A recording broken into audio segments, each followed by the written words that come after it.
Nice day, good day. This is Mr. Amoibi, the economics teacher. We are going to discuss about the theory of demand today.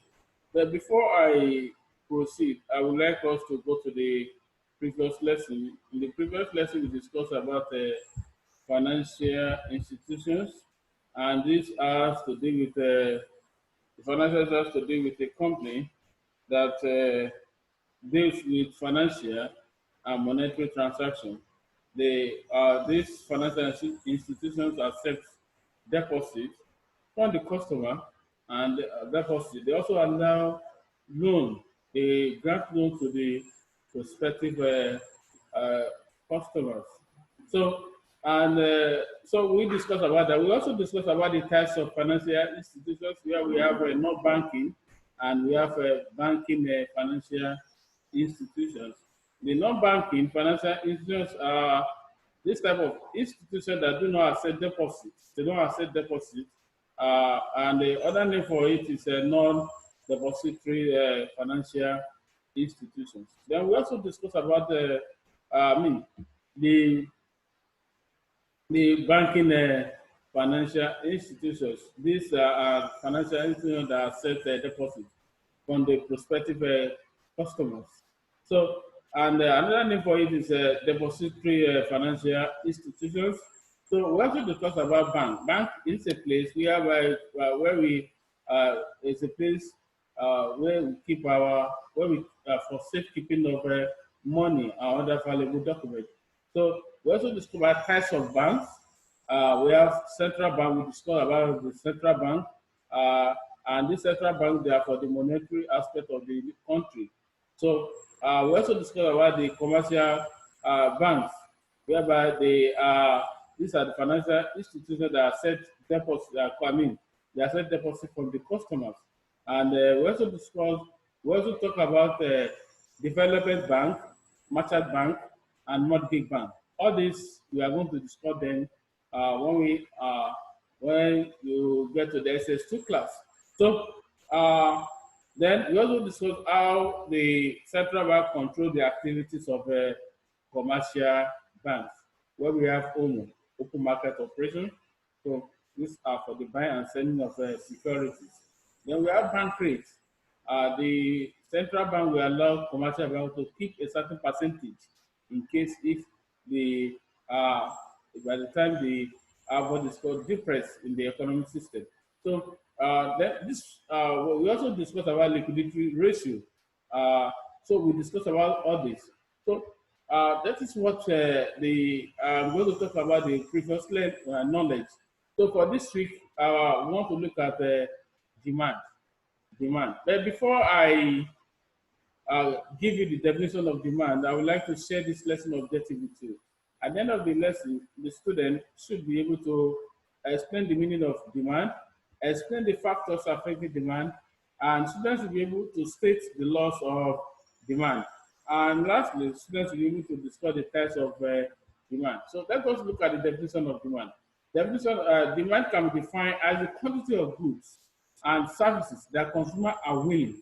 So when the consumer are willing to buy or able to buy, they are able to buy what?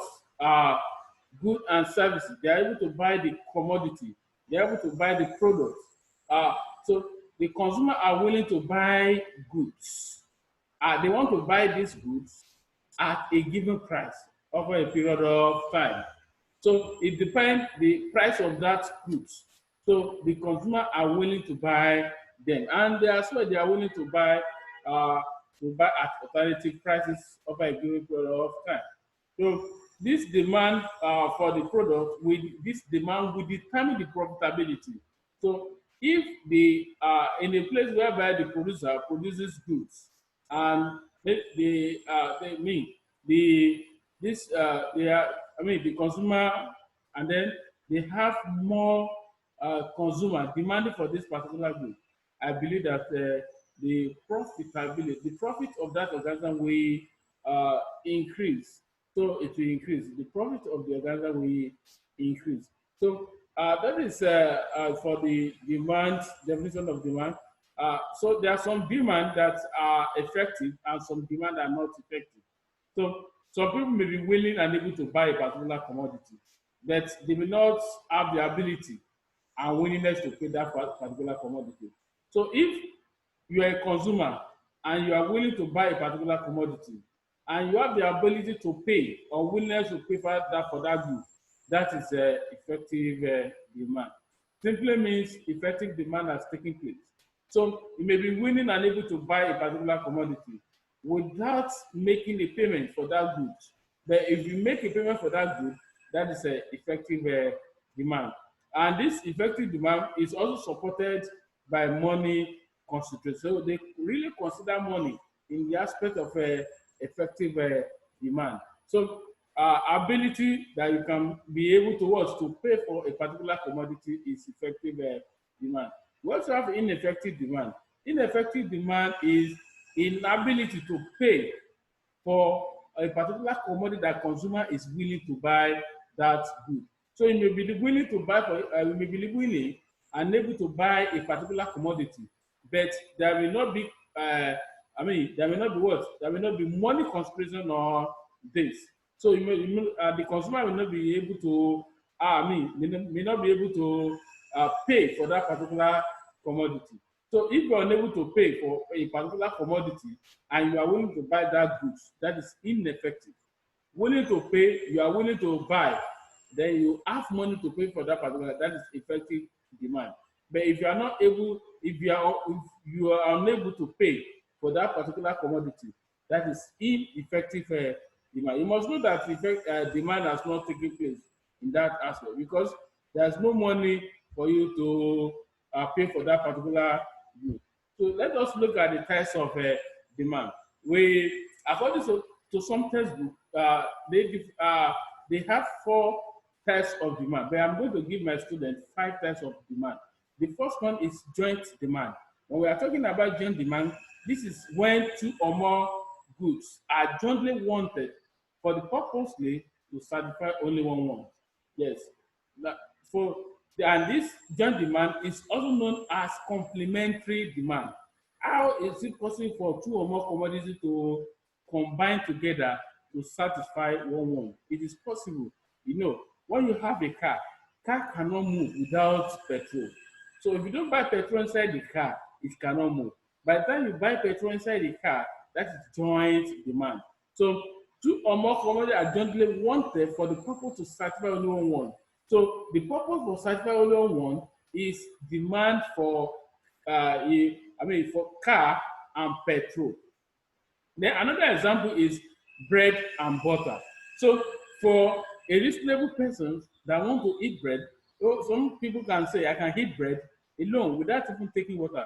But reasonable ones to be able that want to have balanced diet, to be able to take bread, the bread, butter, tea, and milk. So all these are joint demand. Another name for this joint demand is complementary demand. So they may ask you in any exam, maybe internal exam or external exam, what do you understand by complementary demand? It's the same thing as joint demand. So we also have derived demand, and this is the type of demand which occur as a result of demand for other commodities. That demand is needed for other commodities. So not because of that purpose, but it's needed for the other commodity. Example of derived demand are flour and sugar are demanded. So flour and sugar are demanded because they need flour and sugar because of what they want to produce bread. So that is derived demand. So we also have another one. We have competitive. When we are talking about competitive, is when a demand is needed to satisfy want in place of another similar, goods, or in place of another identical goods. So this is possible, or you can call it close substitute. Yes. Uh, if you buy, just like if you buy bread, what do you need? If you don't see butter, then you can buy margarine. Can buy any other thing. Like you want to wash your clothes, you need Omo or Elevate or Bimbo or any other one. Then if you want to take tea, it doesn't matter that if the price of Bonfita is high, then you can go for the upper thing or maybe middle. So this look for the identical goods that can satisfy the same purpose or similar good. When you are talking about the similar good or identical good, you are talking about the competitive demand. So uh, just like you want to brush early in the morning, you need toothpaste. But toothpaste, when you look at it, that the price of close-up is higher than the my man. Why can't you go for my man? Just for you to make sure that your teeth is clean or you brush your teeth early in the morning. So this we are telling you because it is not a do or die affair that you go for one particular commodity. Then you can also go for a similar product or similar goods. So that is for the competitive demand. Then we also have the composite demand. It's when a commodity is used for more than one purpose, and it's very very simple. A product or a commodity can be used for more than one purpose. Yes, example of composite demand are palm oil. Palm oil, we can use it for cooking. Yeah, we can use it for cooking. We can use it to cook stew. We can use to cook we can use to cook soup, and you can also use it to make soap. So they are using this palm oil to make different things. You can also use it to fry so many things. So that is for the compost side. Let us look at independent demand. This is what I'm talking about. There's no any textbook that you will see independent demand. But I will explain what independent demand is all about. This refers to the product which have no clear relationship with one another. So there is no clear relationship with another goods. If higher income is spent, you have 500 naira. That is what you have. And you want, as a student, you want to buy book, that book, exactly that I want to buy, we are going to use it to write notes, maybe economics notes in the class. And as well, you are hungry. And that book will cost you 400 naira. So, and that 400 naira that book will cost you. 100 naira is not enough for you to it's not enough for you to buy bread, and maybe to buy bread or to buy bread and maybe tea or bonfita. So, to make tea. So, you can see that what you are going to do here, there's no clear relationship with one another between bread and what and books. So if the higher income is spent on books, then there will be less bread to eat. So instead for you, maybe you always, by the time you eat 200 naira bread, you always satisfied. And the excess bread that you want to buy is 400 naira. Can you see that you will not be able to satisfy yourself? Because 100 naira bread I want to eat, you want to consume, you will not be able to satisfy what you need at that particular time. So there's no clear relationship between with one another. Buying book in the classroom, your economics asks you to buy book. If you don't write the economics note, you're in trouble. So then during the break time, you also want to eat, and you didn't even know that your note has finished in economics. So how will you do it? So uh, the best thing is for you to buy the book, and if you buy book, then there will be less bread. There will be what? Less bread to eat or to consume. So it's as simple as that. There's no relationship. It's necessary for you to eat, and it's necessary as well as the teacher inform you in the class that there's need for all the students to bring out their notes and write especially maybe economics note. So that is independent demand. So we also have law of demand. Law of demand is being stated here. I classify into two. The higher the price, when the price of quantity of good is high, then the lower will be the quantity of good that will be demanded. So when the prices of good and services is high, then people will not be able to buy. the goods in the market. So that is to tell you, if they are selling a particular car, 5.5 million, so many, maybe they are selling this car at the rate of 500 naira as at 10 years ago. Now the price of that car has increased to 5.5 million. I mean, the addition of 5 million is on top of it. So it's as simple as what the consumer will do. We are going to have the the consumer that will demand for this particular good be less, because more consumer, consumer will not be able to buy or to go for this particular good in the market. So it's as simple as that. Not only to buy car, we have different type of goods. So you understand that we have different type of goods, my students. So then the lower the price, the higher the quantity.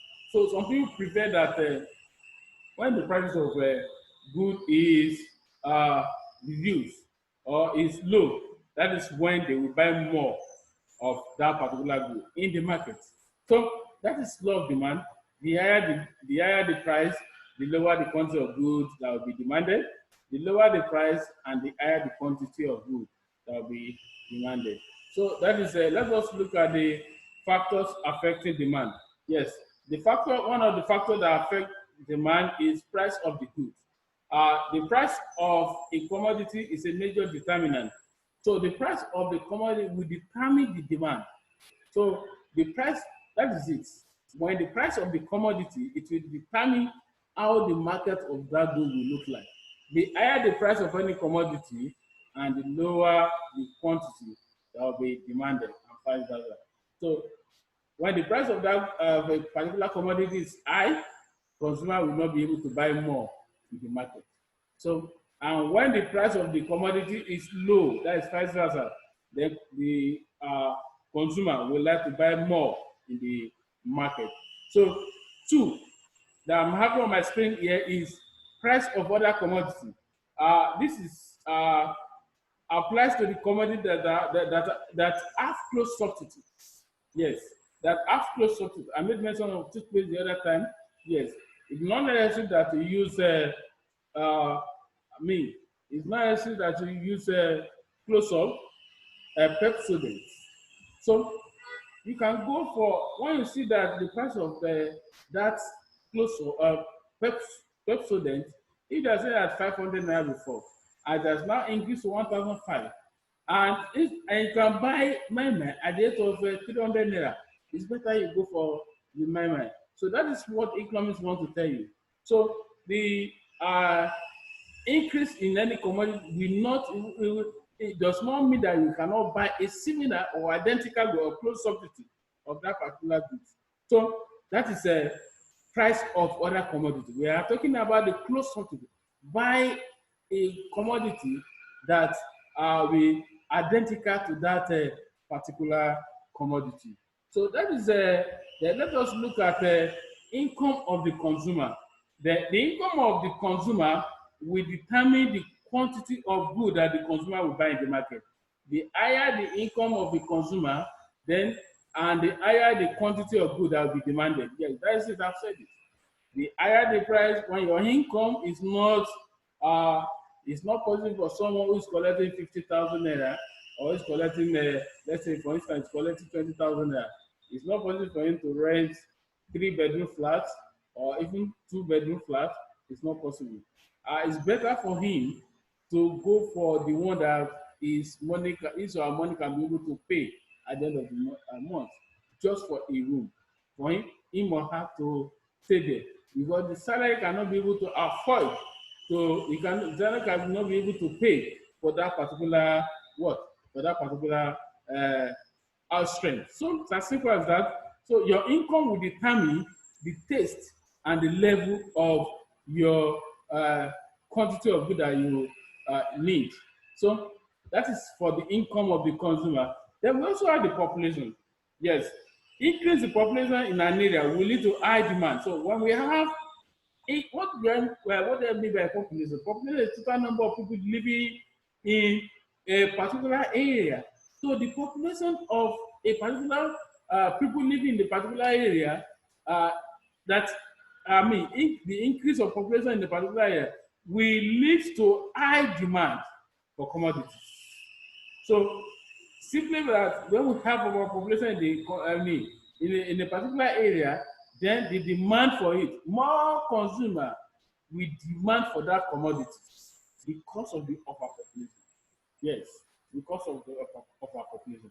So when we have overpopulation or increase in population, then more consumers, we are going to have more consumers demanding for that commodity. So uh, that's it. Then lastly on my screen here, I have an advertisement. When I'm talking about advertisement is a process of creating awareness about the existence of a product. Yes, one of the factors that can affect it is advertisement. Yes, for uh, when you have uh, products, there's need for you to create that awareness in the mind of your customer, to tell them, to attract them that that particular commodity is existing in your in whatever in the good that you are producing or you are selling. So just to make sure that you create this awareness, you attract your customer attention and persuade your consumers or your customer, you persuade them to what, to buy, so that this will not affect the demand. So that is what I have for you.